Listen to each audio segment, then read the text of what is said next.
There's this company called Gartner. Yeah? So many people have heard about them, and they heard the Magic Quadrant. Probably that's what people have heard about it. So every year, Magic Quadrant, then they come up with a chart and says, oh, in the CRM space, Salesforce is the leader, and so is Challenger, and so on and so forth. But they do many more things. One such interesting thing they do is this hype cycle. Every year they come up with a hype cycle of emerging technologies, right? And what they plot is this curve. They plot points on this curve. The curve never changes, right? The curve is very same. It's a very fascinating and interesting curve and just remains same. What happens in this curve, we have gone, it's an emotional roller coaster. We have gone through this roller coaster in our life for millions of times. We get excited about things, relationships, people, companies, job, whatever that may be. And then it dies and we're like, oh, it's not that great, it's bad. And oh, it's not that really bad. I can still live with it. And we go through this roller coaster ourselves over and over daily, so many times, right? In technology is not different. It's very similar. I'll take a few moments to explain this. A very fascinating, interesting chart. We'll share this with you folks. The first on the x-axis is called an innovation trigger. This is a point somebody in the garage is sitting there and making the next Google or the next big thing, right? And there are things which you have never heard about. There are things like 4D printing. We haven't even figured 3D printing yet. And somebody is trying to solve 4D printing. And in fact, there is 5D printing as well. Sounds crazy, but it's all these things are there. As we move forward, up on the curve, you'll see more familiar names. For example, IoT. What is IoT? Internet of Things. All of you have heard about it, right? So many of you have heard about it. Then blockchain, right? Immediately, like people are thinking my Bitcoin money is going down, right? It's much more than Bitcoin, but blockchain is also very popular.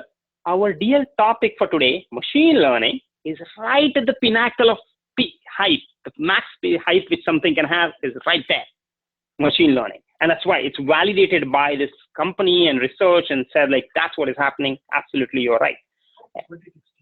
I will come to 2017 and 18. We'll come there. Also include AI?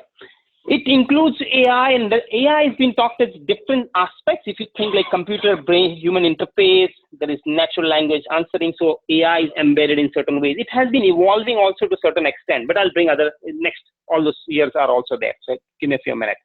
So just setting you, orienting you what this actually means.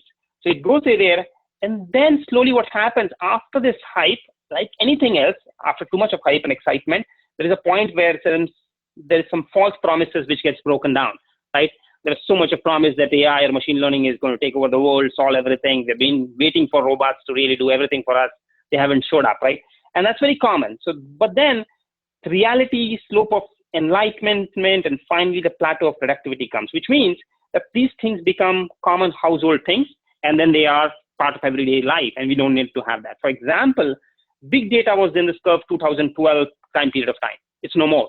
It doesn't mean it's gone. It means that it's everywhere now. Every mid to big size company is doing it. There is no need of calling that as a new emerging hype thing. It's like everyday regular thing. So that's what the change it means. In fact, it's much better to be in right here at this spot. This is like maybe kind of a thing, kind of to some certain extent, right? So this is 2016. This is a slide I'll share with you folks, but I think this is, if somebody wants to look at, because this is a great slide to think about what is happening next 5, 10 years, because it talks about what is next 5, 10 years, 15 years plus, right? So it's one single slide, but gives you a picture of what your company you want to lead your company to, what your kids' career you want to, there is a great wealth of information. It explains a little bit, this slide explains each of these stages and talks about, especially from a startup or company perspective, like at this point, there is a lot of negative press, right? When things are getting too much hype, there are people who hate that, right? There is a side of it which then becomes too much, or for whatever reason. There is a lot of negative publicity and failures and consolidations and all of that which happens. So it just explains, I'm not going to go to this one, but I'll share with you folks and you can take a look, whoever is interested in that.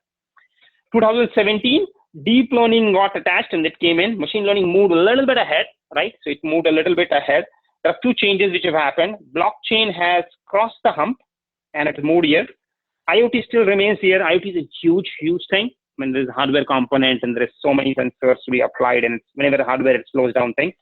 So it's still happening. Virtual assistants are here. So again, I'm not going to go line by line, but I think I'll share, and it's very insightful and useful. 2018, the interesting pattern is machine learning has actually become kind of very fast. In the first slide, if you notice, it said 2 to 5 years, it's become household thing and regular thing. It's already become. That has happened now.